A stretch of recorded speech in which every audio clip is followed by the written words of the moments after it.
রোহিঙ্গাদেরকে তো বাস্তুহারা করেছে সেই দেশের মিলিটারি।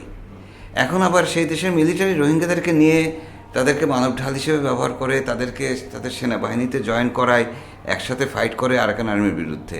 তো এটা তো পরিবর্তনশীল। এখন আরাকান আর্মি তো রোহিঙ্গাদের শত্রু ছিল না। আরাকান আর্মি কি রোহিঙ্গাদের শত্রু ছিল? তারা তো দুজনেই নিপীড়িত।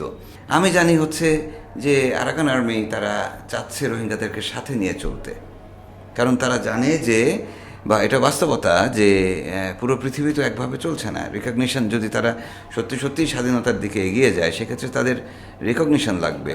রিকগনিশন নিতে গেলে তাদের রোহিঙ্গাদের সাথে নিতে হবে, কারণ রোহিঙ্গারা সেখানকার বাসিন্দা।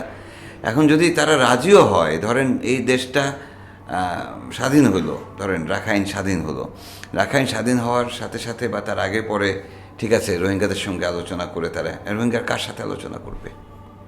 রোহিঙ্গাদের কোনো সুপ্রিম লিডার আছে? কোনো লিডারশিপ তৈরি হতে দেওয়া হয়ও নাই এখানে। আরসা আছে, আরএসও আছে, এআরএনও আছে, ইসলামিক মাহাস আছে, আরও অনেক সংগঠনের কথা শোনা যায়। মহিবুল্লাহ যে সংগঠনটা পরিচালনা করতেন, সেই সংগঠন ছিল সবচেয়ে পপুলার সংগঠন ক্যাম্পের মধ্যে অন্তত, ঠিক আছে, তাকে মেরে ফেলা হলো। তা এখন ঘটনা হচ্ছে যে এই লিডারকে আমরা প্রোটেক্ট করলাম না কেন?